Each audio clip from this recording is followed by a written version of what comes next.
72 धावा 4 गडी बाद.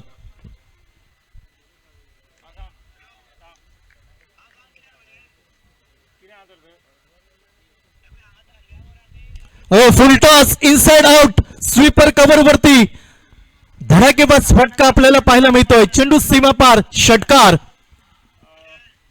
प्रत्येक याच्या बॅटमधनं फटका आपल्याला पाहायला मिळतोय आणि षटकारच्या साह्याने सांघिक धावफलक बदललाय. 78 4 गडी बाद. 78 धावा 4 गडी बाद. शेवटचं षटक आपण पाहतोय. पवेश लेफ्ट आर्म राऊंड विकेट.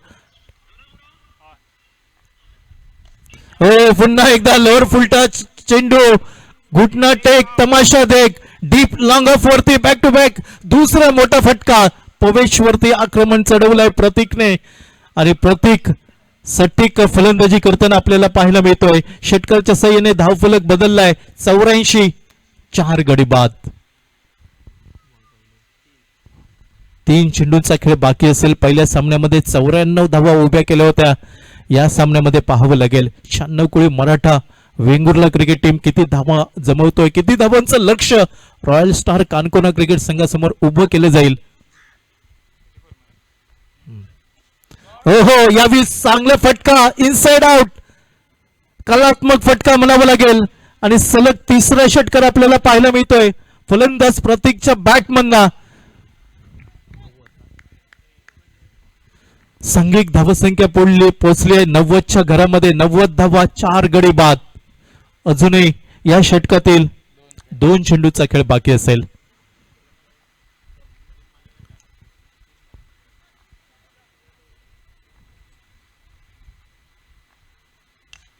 यावेळी मोठा फटका पाहायला मिळतोय. दिशा बदलली आहे. परिणाम तूच लॉंग ऑन सीमा रेषेच्या बाहेर. गगनचुंबी गगनभेदी जगदंब चषक ब्रँडेड षटकार. 96 धावा स्वतःच रेकॉर्ड मोडलाय 96 कोळी मराठा वेंगुर्ला क्रिकेट संघाने. या अगोदर 94 धावा जमवल्या होत्या. या सामन्यामध्ये आतापर्यंत 96 धावा. शेवटचा चेंडू असेल. इनसाइड आउट आपल्याला फटका पाहायला मिळतोय. डीप एक्स्ट्रा कव्हर सीमारेषेच्या बाहेर.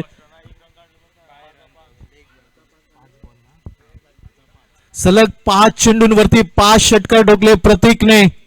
एक भीम पराक्रम आपल्याला पाहायला मिळतोय. आतापर्यंत जर इतिहास पाहिला तर सिंधुदुर्ग मध्ये दर्शन बांदेकरच्या नावावरती सलग 5 चेंडूंवरती 5 षटकार ठोकण्याचा 14 वेळा पराक्रम आहे. इथं मात्र प्रतीकने ती किमया साधली आणि सलग 5 चेंडूंवरती 5 षटकार